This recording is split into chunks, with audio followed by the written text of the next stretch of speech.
From MLU headquarters in Philadelphia, this is Cleats and Cufflinks. Let's go on. Let's go on. Let's move on. So, how are we doing on time, Greg? We doing all right here? Excellent. Greg doesn't know. Our Greg producer he just shrugs. He just woke up. Is that right? Huh? He shrugged. Okay. Yeah, I knew so there was I'd say we're doing music good. happening. Yeah. All right. So we're going to talk about a segment that I'm titling "Cutting the Best Player." Is this the coach's corner thing you're doing? We could call it a coach's corner thing. I bring it up because I have, due to my wife's obsession with the football, I've been watching actually a lot of NFL football, and I've noted a couple circumstances that I thought were interesting.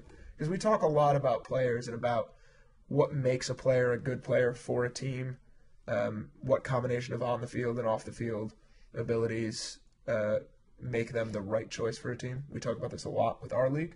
So I'm seeing this manifest in the NFL a little bit. We see the Deshaun Jackson incident in Philadelphia, the Percy Harvin in Seattle, where they let him go. Great receiver, but citing locker room problems.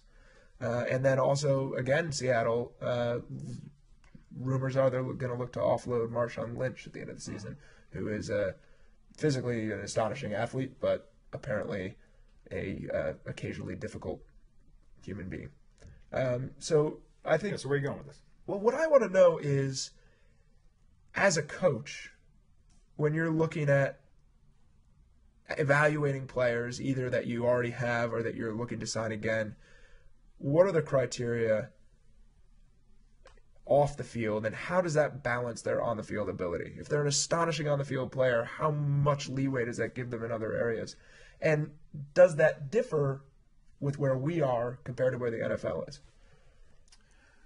Well, first, this all comes down to the coach. The best coaches in the world can take the best players in the world with the best potential and get the most out of them.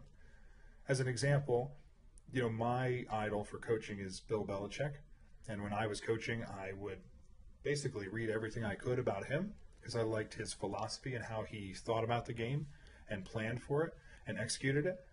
But take him, for example, Randy Moss comes into the NFL troubled, right? People were worried about, I think he had marijuana use or something. So they're worried about him and his work ethic. Team to team, like he had success in Minnesota, but then they struggled here and there. He goes to New England at the end of his career when Tom Brady throws, 50 touchdown passes, right? Most of them to Randy Moss at the quote, I guess the twilight of his career. But it's like Bill Belichick takes Randy Moss and makes him unbelievable, where other teams struggled. Bill Belichick drafts Tom Brady in the 6th round and makes him to the Hall of Fame quarterback, who is, there's not many people who you're going to say are better than Tom Brady, who again, last year has an off year, and this year he's on fire. So the best coaches can take any player, and they make them great. And other coaches struggle with that. So now, would you say literally any player, or are there some? No, the best coaches can do it. They can do it. The best coaches find a way to take a player and make them care more about the team and get them into the system. They just know it's almost like a salesman thing. They see the close. Like, if I can get this over here, it'll work. Then you have people like, I'm not a big fan of Rex Ryan and some of these coaches who are kind of, I think, too old school and too, I don't know. You see a Jay Gruden and the Redskins. Rex Ryan, the Jets, right? Jets. They seem like they just bring in the most controversial people and then fail to do anything with them. Would that be accurate? I feel like Rex Ryan wants to be in the spotlight too much. He likes attention, and you just saw it with Jay Gruden and the Redskins. RG3 talking poorly about the team. Deshaun Jackson now talking poorly about the team, and Jay Gruden, had to come and I guess somewhat apologize for starting controversy. Deshaun Jackson, a great example. Chip Kelly decided to cut him, and I can't say too much bad about Chip Kelly right now because he's got a good system. And again, if you got to know what you can and can't do. If you can't tame a player, you got to let him go. Right. So not everybody's can do everything. But Deshaun Jackson is outrageously talented. Yeah, and he would, without question, help the Eagles on the field if you could get him to play to his potential. I mean, he already leads the league in yards per reception, and he can't be caught. He's the fastest person in the world, it seems like. He just catches it. No professional athletes can't catch him. Not even close. Yeah. Yeah, I would not want to play tag with him. So Seattle is somewhat, it's got to be depressing for them. You win a Super Bowl. Yep. You have Russell Wilson, who's young 20s, right? Mm-hmm. You have all these things set up. Marshawn Lynch. How old's Marshawn Lynch, Tom? 28. 28. Okay, so he's not that old, and he throws grown men through the air. And yet you took Percy Harvin, who, again, how old is he? He's not that old, 28 probably, something like that. And you lose him. You have to let go of him. And now you have Marshawn Lynch. Percy Harvin's 26. You know, it's like, what happened? And, you know, Pete Carroll, you can't say anything bad about Pete Carroll because he won a Super Bowl. But at the same time, he has to feel an incredible amount of responsibility for the fact that if he could have just kept that team together and kept them focused. So then we get to that question then.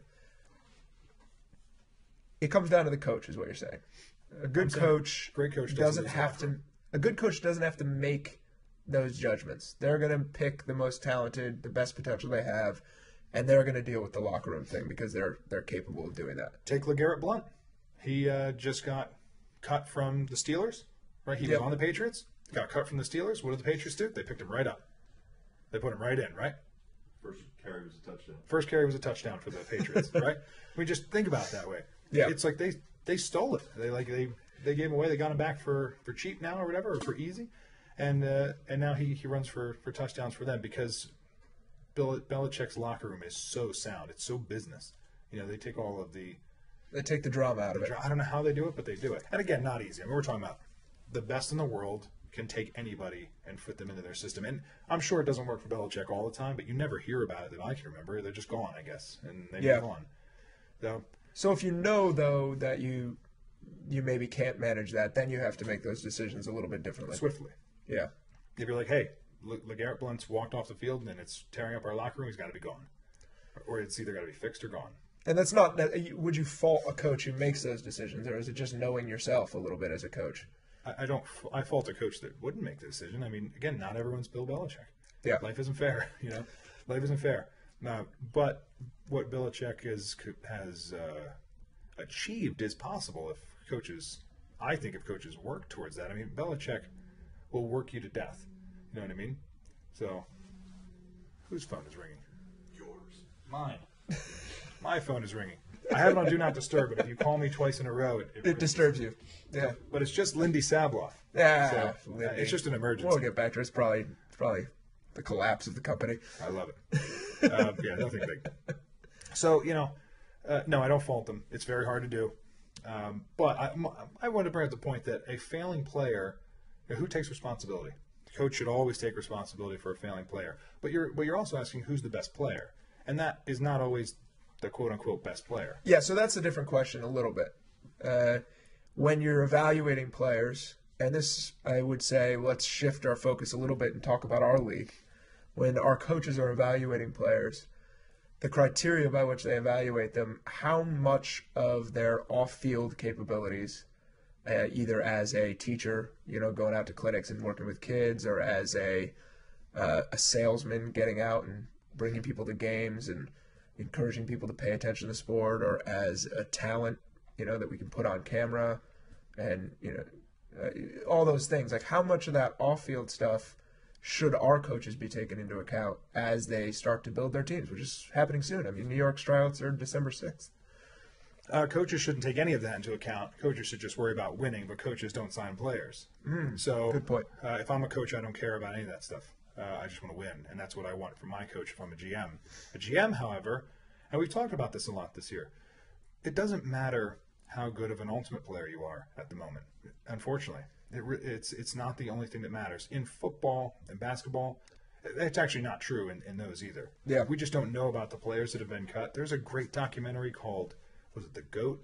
Greatest of All Time, about a basketball player who was, you know, supposed to be better than Jordan and all this other stuff. You know, it's all in hyperbole, but of course. But he couldn't get out of his own way with drugs and alcohol and mistakes, and, you know, just making the bad choices at the wrong time.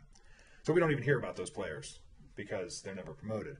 But in the NFL, all you have to do is be a great player and follow the rules. They set up all your press, they do all the stuff for you, and the more engaged you are, the better it is. I mean, the better it is for you. But for us, we don't have this.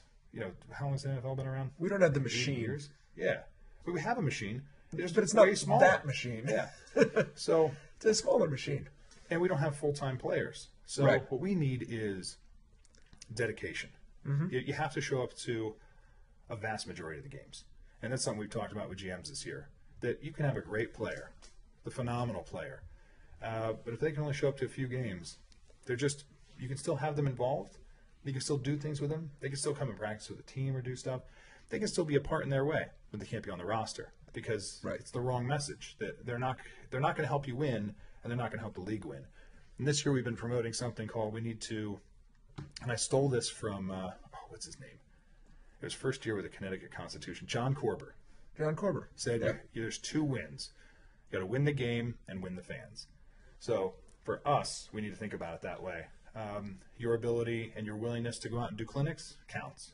Your ability, your willingness to make events, your willingness to be active on social media, your willingness to ask your friends and coworkers to come to a game.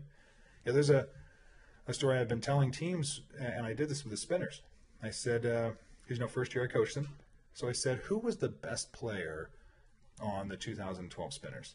And everybody said Jake Rainwater. I said, that's a good point, because he was dominant that year. Yep. But if you want to know who the best player for me was, it was Kevin Chang and David Brandolph, because David Brandolph sold 103 tickets and Kevin Chang sold 114, which was miles over what other people had done. Yeah. So if I had 25 Kevin Changs, a very good player, right? But he, was towards the end of the roster, we would have had more people and more revenue, and that counts. Yeah. So it's a fine line. And I think that most of our players embrace that and understand that wonderfully, and it's so great. They understand, like, hey, we got a lot to do here. We can't just come and play. We're too young of a thing, and we need to put more into it. And I love the attitude that they bring to it because it's the right attitude, and we're just trying to embrace that even more and say the best players in the world are the players who play for the MLU because we promote you and do all the things that make you, recognized as the best. And what makes you that is your willingness to win the game and win the fans. And that's awesome. Yeah, and I really think that the player advisory committee is going to be a big part of working on this type of stuff and helping us to communicate better with players. And it's interesting as a coach, too. You said a coach just needs to win, but a coach also answers to a GM. So there's going to be some back and forth there. And that's probably a good thing. That push and pull between the GM's need to have a successfully running team, putting people in the stands, bringing in revenue, coaches' desire to win the games is going to create the dynamic where we find, in between those two things, the best players for our league. Yeah. Yeah. So we'll find out who the best players are this year. But know that that's we're committed to that. And we're fooled by it. Let me say this again. We're kind of fooled by who the best player is. People think that LeBron James doesn't put in the full circle of work. He's an entertainer in so much, in every way. He's so active socially. He lets his face, be shown everywhere. He shows up at all the events. When he goes onto the court and he would do the powder thing, he knows how to engage the fans. Yeah. There are other players who I always think of Stephon Marbury, right? Phenomenal player. Do you know him? No. Starbury. Who was it? The Knicks, Tom? Played for the Knicks. You couldn't have had more talent, but he just didn't fit in, and he couldn't make it work. And he, was out of the league. But I'm sure he holds records for something. He probably, has done things that have earned him records. But no one knows him. Because even at that level, he didn't engage. But then you have someone like LeBron James who engages in it all. And we forget that we think that he's famous just because of what he does on the court. But think about it. He's everywhere. Yeah. He's in all the commercials. He's at all the award shows. He's at every time there's a charity, every time there's an interview, you see his face. Yeah, and don't be fooled that it's work. It's work. You're putting in work to go to all the events, to go shoot commercials and do all that stuff. It's a job. And obviously, as we said, we don't have full-time players now, but we have players who are ready and willing to do a very good part-time job at this. Yeah. And and they already do. And I'm really looking forward to seeing the new ways people start engaging, the new ways that people get more involved with the fans, that our players get more involved with kids, get their face out more into the world. And this year's all about upping the dedication from us to our players and us to our fans and players to us and players to fans. Everybody wants to be more dedicated. And we have new avenues for them to, even with Nike Ultimate Camps, right? New avenues for revenue, new avenues for rewards. It's exciting. It's exciting with all the sponsors we're signing. Yeah. You know, these are sponsors that want people to associate with their brands, and they are very, very interested in the types of players that we have and the type, you know, the people that they are, the athletes that they are, all those things. Yeah. So new opportunities every week. And we know Timmy Pearson will be doing a creamy Skippy commercial. That is not going to happen. Yeah, it's not going to be chunky.